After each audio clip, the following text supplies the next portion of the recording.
O que é ser imigrante? O que leva alguém a ser refugiado? Milhares de pessoas cruzam fronteiras todos os dias em busca de segurança e dignidade. Hoje vamos conhecer histórias reais e os desafios de quem recomeça longe de casa. Refugiada é a pessoa que tem temor fundado de perseguição, não necessariamente foi perseguida, mas tem temor fundado de perseguição no país de origem, devido a um dos 5 elementos previstos na Convenção de Genebra, que é raça, nacionalidade, religião, opinião política ou grupo social. Pela lei brasileira, é também refugiada a pessoa que, no país de origem, sentiu receio ou sofreu devido a grave e generalizada violação de direitos humanos. As pessoas que não se enquadram em nenhum desses elementos e que vêm ao Brasil, elas ficam necessariamente na condição de imigrantes, porque não reúnem os pré-requisitos previstos na legislação, tanto na Convenção de Genebra quanto na Lei Brasileira 9474,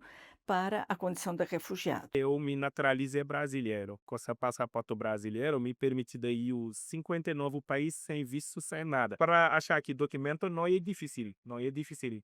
As outros países está muito difícil, mas Brasil não. Quando você chega aqui, você tem direito do documento de ficar permanente de 2 anos. Depois você renova 10 anos. Dentro de 10 anos, você pode naturalizar. Eu nunca vi uma polícia melhor que a do Brasil em termos de auxiliar essa documentação, porque várias vezes a pessoa pode chegar aqui, perder o passaporte, achar que é igual aos Estados Unidos, se você falar para a polícia, eles vão te deportar. Então ele fica numa situação complicada por falta de informação.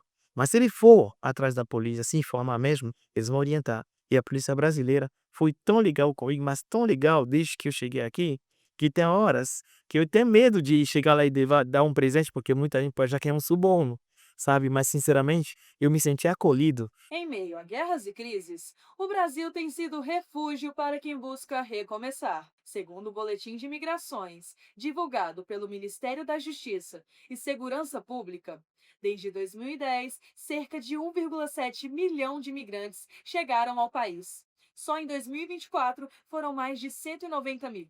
Entre os principais motivos estão trabalho, estudo, reunião familiar e acolhimento humanitário. Quando estava na Venezuela, a verdade, os últimos anos, as lembranças não são assim muito boas, né? Os últimos anos foram de muitos desafios, muitas dificuldades. Se ia acontecer alguma doença, não tinha como ter os recursos. Foi por questão de política que eu saí do meu país, procurando liberdade. É isso porque eu saí do meu país. Porque eu tenho um dito, eu prefiro morrer de pé que viver de joelho. Eu saí da Síria em 2014. Aquele ano estava muitas guerras. Estava vendo muito como na capital da Síria, chama Damasco. Quando eu quero sair com família, tá, com 3 crianças, ou você tem que sair em bem ou visto. Só o Brasil, aquele ano, me deu isto. ONGs e instituições educacionais têm desempenhado um papel essencial no acolhimento de quem chega ao Brasil, oferecendo aulas de português, apoio jurídico e emocional. A conversa dentro da sala de aula. Eles, claro que ainda usam o espanhol ou sua língua lá para conversar entre si, só que se a gente puxar, né, eles já usam mais o português. E eles se esforçam para falar. É uma troca muito grande de cultura, de conhecimento, a gente aprende muito com eles. A mudança é mútua. A gente percebe que tanto os alunos migrantes e refugiados, eles saem daqui com um acréscimo de conhecimento, de cultura e de aprendizado sobre o Brasil, e os nossos estudantes de graduação, que são voluntários, que são os professores que dão as aulas, aprendem demais com eles também, por conta das peculiaridades dos países de origem. Nós estamos de um quantitativo de 135 que estamos atendendo esse semestre, 58 deles são venezuelanos, né? Então se destaca comparado, Cuba vem em segundo lugar. Né, se destaca em segundo lugar. Mas em outros momentos a gente recebeu também muitos haitianos, quando houve aquele desastre natural.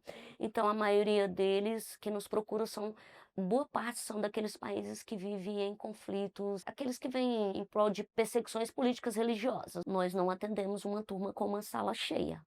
Nós dividimos esses atendimentos.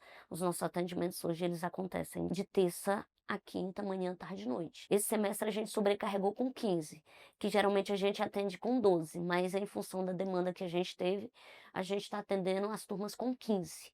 Então, a gente consegue dar um atendimento mais diferenciado, mais direcionado a esse imigrante. Mesmo com esses avanços, muitos imigrantes ainda enfrentam dificuldades para se comunicar em português, o que torna indispensável o fortalecimento de programas educativos voltados à língua. A maior fronteira entre as pessoas é a comunicação. Consequentemente, tendo 5 continentes, eu escolhi ter 5 idiomas no meu currículo. E isso fazia com que eu pudesse me comunicar com o máximo de pessoas. A minha esposa fica rindo porque ela fala, ó, eu vejo você num palco palestrando, parecendo um catedrático. Você fala de forma muito sustentada, muito formal.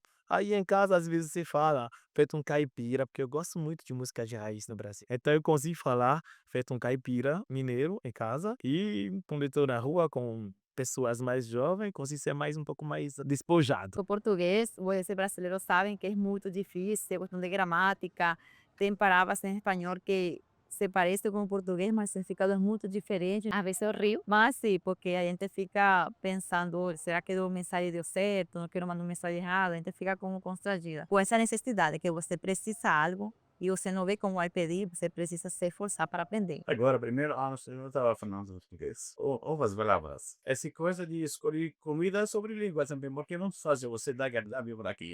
Ele escolhe, eles falam, eles pedem para você. Quando eu abri aqui, o senhor fala português, porque já precisa. E fala para que a gente não entende. Ele diz para mim, fala para mim. Além de reconstruírem suas vidas longe de casa, muitos imigrantes e refugiados encontraram no empreendedorismo uma forma de superar os desafios da reinserção social e econômica. Sem acesso fácil ao mercado formal de trabalho, abrir o próprio negócio se tornou um caminho de autonomia e resistência. Aqui já está trabalhando da artesanato, já costura, os pulta, madeira, já está aqui na Torre da TV desde 2018, Está aqui dessa loja mesmo, essa loja chama estilo africano. Sou enfermeira formada na Venezuela e sempre tive aquele enfoque por as plantas. Só que aqui no Brasil, por questões de tempo, eu não pude continuar trabalhando como enfermeira. O paisagismo foi como uma opção, um toque que me deu a iniciativa de ter mais tempo para trabalhar para mim mesma e assim também poderia eu ficar mais tempo com meus cachorros. Apesar dos obstáculos, o Brasil segue como um território de possibilidades para milhares de pessoas em busca de paz e dignidade. A migração é um direito humano e toda história que atravessa fronteiras merece ser ouvida, compreendida e respeitada.